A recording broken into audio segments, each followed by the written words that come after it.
dedication and mention of the 4 El Segundo police officers that have lost their lives in the line of duty protecting the people of El Segundo. We'll start off with Officer Robert Rowe, who died November 17, 1935 as a young man. Gotta keep it quiet. Clarence Rowe this was from a post I found on the internet. Robert Bob Clarence Rowe was my great-granduncle, my great-grandfather's brother. I wish I would have been able and fortunate enough to know you. Rest in peace from Veronica, his niece. Officer Rowe was struck by a vehicle and killed while directing traffic at Mariposa Avenue and Sepulveda Boulevard. He had only been with the agency for 5 months, and his end of watch was November 17, 1935. Officer Rowe, we will never forget your memory. Rest in peace. Then we're going to move on to Officer Alexander C. Haddock. His tour of duty with the El Segundo Police Department was extensive. The other officer had only been on the agency for 5 months, and unfortunately he lost his life. Officer Haddock had been on the department for 14 years. On June 13, 1949, he responded to a burglar alarm at the high school, and when he arrived, he found a burglar with whom he became engaged in a gun battle. Haddock killed the suspect but sustained a bullet wound to his right leg. Doctors were not able to remove the bullet, and Haddock died as a result of complications of his injury over a year later. The second suspect was arrested by another officer, and I don't know what his outcome was. Then we have Milton G. Curtis. Excuse me 1 second.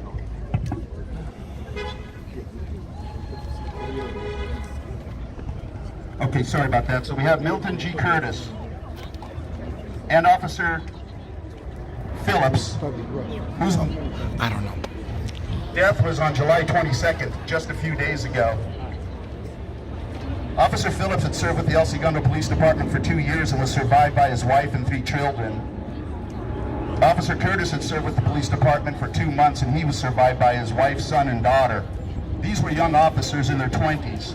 Unbeknownst to the officers, the suspect had just raped a teenage girl in Hawthorne after holding 2 couples at gunpoint. Both officers were shot and killed while they were writing a ticket. On January 29, 2003, 45 years after the murders, the 70-year-old suspect, if you want to call him a suspect, I have other words for him, Gerald F. Mason, was arrested at his home in Columbia, South Carolina, as the result of a new FBI fingerprint database. And from the hard work of the El Segundo Police Department and its Detective Bureau, an arrest was made of this killer, Gerald F. Mason.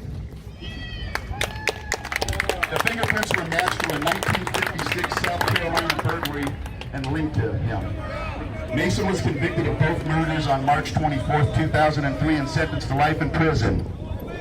He was allowed to serve his sentence in a South Carolina penitentiary to be closer to his family. In 2009, he was denied parole. He was eligible for parole, but on January 23rd, 2017, the convicted murderer of El Segundo Police Department officers Curtis and Phillips died in prison. Those are the 4 officers that gave their lives in the line of duty, protecting the community. We can only pray that this doesn't happen in the near future. Maybe. Just a couple of words as an And that concludes the well, not right now, but part about the 4 officers. We just wanted to memorialize them today as a salute and tribute to our law enforcement and the El Segundo Police. Thank you.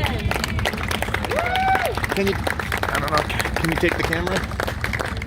Can you hold the camera for me really quick? Well, I'm actually not sure. Okay. Okay, that's fine. That's fine. All right.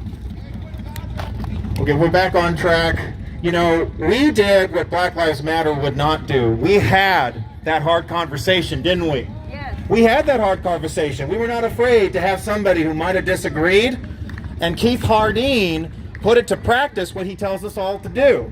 We don't have to get angry. We start asking questions, and pretty soon they start learning answers, or they go away. Because there's something about truth. It doesn't just set us free, it sets everybody straight. All right, the next person I want to invite to speak up is Miss Marianne Fong. And she is going to relate to you how the Marxist aspect of Black Lives Matter is a very serious, serious problem.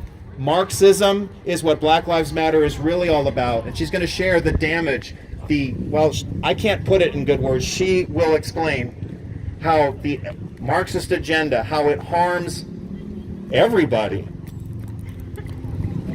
Like this, that's... Yeah, make sure it's close to your mouth. Hello, my name is Mary Ann. It is a true miracle and blessing that I'm here to speak to you, or that I was even born. My father is a survivor of the communist phase of Marxism. We hear so many false accusations. Close to your mouth. Really close to your mouth. Microphone really close to your mouth. Hello? That's better. Straight. Good job. We hear so many false accusations, microaggressions, and privilege from Marxists here in America who only want to stir up hatred and resentment and abuse political power. Their real goal is to gain unlimited power, to control the police and the military, and use them to control the people and steal their property. Let me tell you about the real aggressions. You don't have to. Let me tell you about the macroaggressions that Marxists commit against everyone as they are gaining power. My father survived and escaped from a communist torture prison in China during the worst mass murder in human history. In a numerical scale, the communist China mass murdered somewhere between 60 to 80 million civilians. My father had never completely escaped from the horrors, and my mother too. They both had nightmares, and screaming into the night, like, "Get away from me, leave me alone." And then my mother would also wake up crying. My father was born in California. He went to live with relatives in China when he was a young man. They were poor farmers. They owned a small piece of land, but because they owned land, the communists considered them the enemy. The communist revolutionists came to steal. They called for a tax and claimed that my father needed to pay it. They kept doubling the tax every 2 months until my father had nothing. Then they locked my father in a torture prison. He was brutally tortured every day, with no food or water. The dead bodies of many other tortured prisoners were there with him. My father realized he had to escape from the communist torture prison, or he would surely die. He convinced the guard that he had something valuable to hide, and the guard let him out. But he realized the communists stole everything. My father had to escape to another part of China, but the invading imperialists of Japanese captured him and made him into a slave labor, and they tortured him. And then he escaped to a part of China where he was able to get on a ship to America. Marxists, whether they are socialists or communists, or whether they call themselves liberals, progressives, or socialists, are hiding the truth of their true agenda to seek wonderful sounding false promises to gain followers and power they seek. They have taken over schools and mass media, and they converted their doctrine and propaganda against the people. They are especially targeting young, impressionable people in our schools. And by the time the people find out the truth, it'll be too late. The Marxists already have power, and they need to murder millions of civilians and steal their property. I'm going to switch over the subject. My father was poor, and my father worked 3 full-time jobs with almost no sleep. My mother also worked whenever necessary. They spent and saved and bought homes for our family. When I was a child in the 1970s, property taxes kept increasing based on market value of the house, until many people were almost taxed out of their home. Many elderly people in the 1970s, they remember this. And we were saved because of passage. We were saved because of passage of Proposition 13. Now the Marxists in California have put a measure on the ballot in November to repeal Proposition 13 for business properties. This ballot is being supported by various unions, and if Proposition 13 were repealed for commercial properties, many businesses will go out of business, and we will lose jobs, tax revenue. And one thing that I want to make a point of is that they're doing a divide and conquer. They are trying to